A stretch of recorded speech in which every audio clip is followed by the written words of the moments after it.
Hi hello నిన్నటి video నేను ఇవాళ మీతో షేర్ చేసుకుంటున్నాను. పాలల్లో షుగరు ఈస్టులు కలిపేసుకున్నాను. ఈస్టులకు బదులుగా వంట సోడా కూడా కలుపుకోవచ్చు.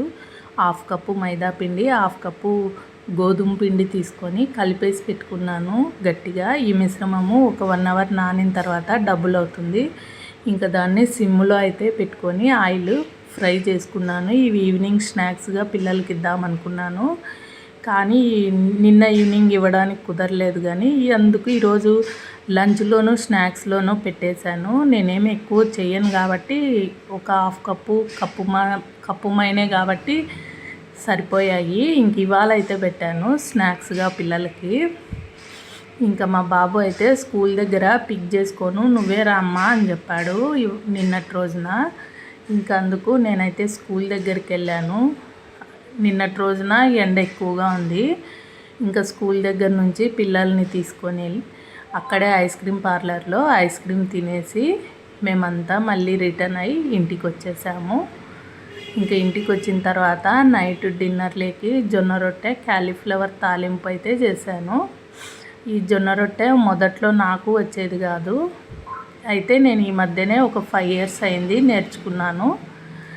ఈ మొదటిసారిగా జొన్న రొట్టె చేసేవాళ్ళు ఎవరైనా రాయచూర్ జొన్నలు వాడాల్సింది. ఇక రాయచూర్ జొన్నలు తర్వాత వేడి నీళ్ళతో పిండిని కలిపేసుకోవాలి. వేడి నీళ్ళతో పిండిని కలిపేసుకున్న తర్వాత ఇలా పొడి పిండిని పైన చల్లుకుంటూ కింద కూడా వేసుకొని ఇలా తట్టుకోవాలి. తట్టుకున్న తర్వాత ఆ రొట్టెని తీయడానికి నాకు ఇలా షార్ప్ ఎడ్జ్ ఉండాలి. అందుకు నేను ఈ టేబుల్ని అయితే వాడతాను. మామూలుగా ఇట్లా స్టవ్ దగ్గర గచ్చు దగ్గర తట్టడం అయితే తట్టాను, కానీ పైకి తీయడానికి నాకు రావట్లేదు. అందుకు నేను ఇలా షార్ప్ ఎడ్జ్ ఉండే దగ్గర అయితే తట్టి తీసుకుంటాను. మళ్ళీ పెనం మీద వేసి కాల్ చేసుకుంటాను. ఫైన్గా అయితే వస్తుంది రొట్టె. అయితే మనము ఈ జొన్న రొట్టె అనేది హెల్త్కి చాలా మంచిది కదా. ఫైబర్ కంటెంట్ ఎక్కువగా ఉంటుంది, పొట్టకు చాలా మంచిది. ఈవెన్ పొట్ట క్యాన్సర్ అనేది కూడా రాదు. ఇక మార్నింగ్ అయితే ఇవాళ మా పూలాయక్క మరువం చెట్టు తీసుకొచ్చింది.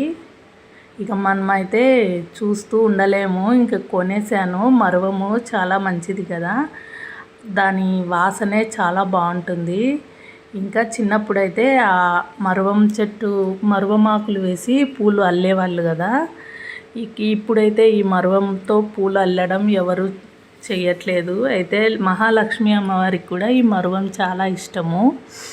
నేను పెంచుకోవాలనుకొని ఒక మొక్క అయితే తీసుకున్నాను. ఇక తీసుకున్న తర్వాత ఇంకా మొక్కను అయితే నాటుకోవాలి.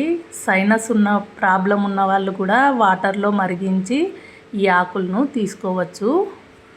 అంతే అండి video. Bye. Like, share, subscribe.